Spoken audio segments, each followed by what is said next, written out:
I'm AJ Hammond. I'm from Hermitage, Pennsylvania, and I'm a computer science major. I'm Zach Carney. I'm a sports business major with a coaching minor. I'm from Pittsburgh, PA.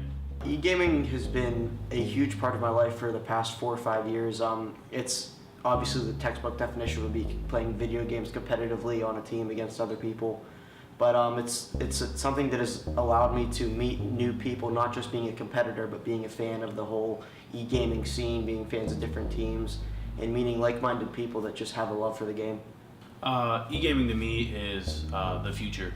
If you think about it, you turn on the TV now, ESPN3, there's Overwatch tournaments. You know, you turn on a computer and you type in Twitch or Mixer, and those are all live streaming apps. And to me, I've been playing competitive since 2010, and to see where it's come from and where it's heading is pretty amazing. The difference between computer-based gaming and console gaming is, in my mind, competition. You know, when I really wanted to compete back in like 2010 to like 2014 era, I had a PC and I played on PC. But now that I've gotten older and like I don't have like time because I play a sport here, I kind of switched over to Xbox and PS4, and it's just so much easier to like access compared to the PC. But when you get a PC and you build the PC and you want to play competitively, I definitely choose PC over those two. Yeah, the main difference for me would really just be the games that are played on each console. So, for example, stuff like Call of Duty was played on PlayStation, Halo's played on PlayStation, or not Halo. Halo's played on Xbox, Call of Duty is played on PlayStation 4. And different, like a PC is more accessible to other areas of the world because some of these games don't require a huge thousands of dollars PC to be ran. But like, for example, in other areas of the world like America, the console esports are a little bit more prevalent. So it really comes down to preference for me, the different kind of games. Okay, obviously the ones that are extremely violent, well, not extremely, but are the first-person shooters that are violent. But games such as League of Legends, Rocket League, those really aren't violent games. Even the cartoon fighter games like Super Smash Brothers, it's all cartoon violence at that point. Some of the first-person shooters, though, that wouldn't happen to be as violent would be Overwatch, which is all cartoon-based violence. Even the most recent Halos got a T for teen rating. And with the violence, though, I'd like to kind of point out that the competitors don't really register in their mind that when you shoot someone, you're actually shooting like another person. You're registering in your mind that you have to get these points. You have to get these points to win. You have to do what you have to do to win. So there's kind of a disconnect between, like, you're not registering that you actually have a gun in your hand and you're actually doing that. You know what I mean? Right. And going off of that, like, each game has a different effect on everybody. So back when I first started playing, most of the shooter games and games like that, they did have blood and gore and violence. And now that we see what's going on in the world, we pick it up, and even the video game creators notice what's going on. The developers have noticed, and they've toned everything back. Yeah, they've changed everything, but there's also so many games out there that you don't even have to shoot to play. For example, like League of Legends, Smite, Overwatch, and games like that. They're still fun to play. They're still the most played games out there, even though they're not first-person shooter games. The biggest positive with the e-gaming implementation would probably be just the added diversity in giving people that don't want to play a sport a chance to compete, be part of a team, be part of a brotherhood, be part of something bigger. And I think e-gaming is really one of those key outlets to do all of those things. The biggest thing I see is the future.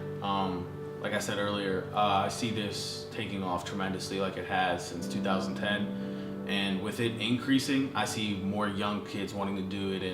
And it just, like I said earlier, and he just reiterated, was diversity. Diversity is going to be huge because it just brings people together and brings people in. And the amount of people that are going to play this in the future is going to be on the rise. And if we get it early, more people are going to see how dominant we are and how good we play it, and they'd want to come here. And something that's sort of unique to e-gaming is the fact that you can totally just hate another team when you're playing, rivals, whatever, and then once the game ends, you're just a group of kids that have a shared love for this game that you're competing in. And that's like there's a tremendous amount of respect between players, which is kind of unique from what I've seen to esports or e-gaming. Right, and like that being said, it's just like a sport, any other sport. For example, when we played Ball and Wallace at Ball and Wallace this year, after the game, their team and our team sat down and we prayed together.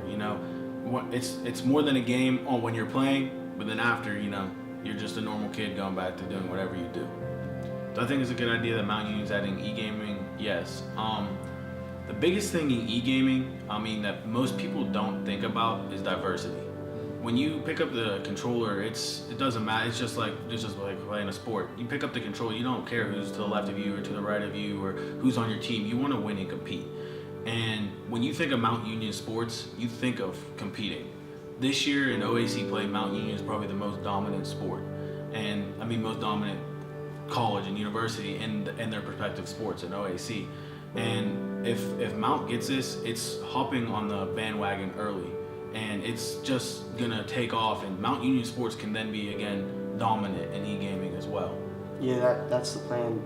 We're not here to lose. We're not here to lose, and just reiterating on the fact that it gives so many people here that the chance to be competitive, and it really doesn't matter who you are. You're all on a level playing field at the start of every match. So there are tons of people that wouldn't have the chance to compete if it wasn't for e-gaming that want to compete. Mount Union's approach on community service is like everybody else's. You give back to those who give to you. So, for example, you were once that little kid looking up to someone, and now that e-gaming's taking over and it's such a younger population and generation thing that's taking over and expanding, you got to give back. For example, like maybe we could hold gaming tournaments for little kids to come in and play with us, and it's just something that like you want to do. It just makes you happy, and it makes the little kids happy knowing that you're doing that, or even you could do multiple other things. It's just awesome. And just like in traditional sports, going out and doing community service, going out into the community, helping out, say at a garden or at an orphanage, it's great team building for the e-gaming team in general. In my experience, the stereotypical people that just sit in their basement and play video games weren't the ones that were excelling in tournament and in competitive play. You have to have a well-balanced lifestyle, just like any other sport. Like going back to it, it's really just like any other sport where you have to be balanced with your lifestyle. Like go out and work out, go out and socialize. And those people that do sit in their basements don't really make the connections you need to excel in e-gaming. Yeah, when reacting to the stereotype, it's not what it say it is. We're two different people, but like when we pick up that controller, we have the same goal, we're the same person. So it's not I'm a nerd or doing this. I'm an athlete, and I've played multiple sports, and I've been playing football since I was 4. I picked up football before I even picked up the controller, but yet when I pick up that controller, I still want to be the best at that. And the stereotype is not what people say it is. And there has to be a certain disconnect too. Like when you're on the field, you're on the field. When you're playing the game, you're playing the game. When you're not, you're not. You have to balance your lifestyle. What kind of students do I see bringing in and majors bringing in? Everything.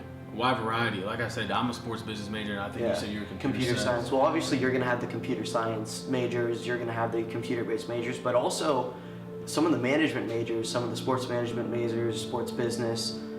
Business in general, management in general, because you need to manage your own team. You need to have certain rules, certain guidelines that people you kind of have to govern yourselves at that point. So yeah, like he said, it's just gonna be a wide variety. You never know what you're gonna get.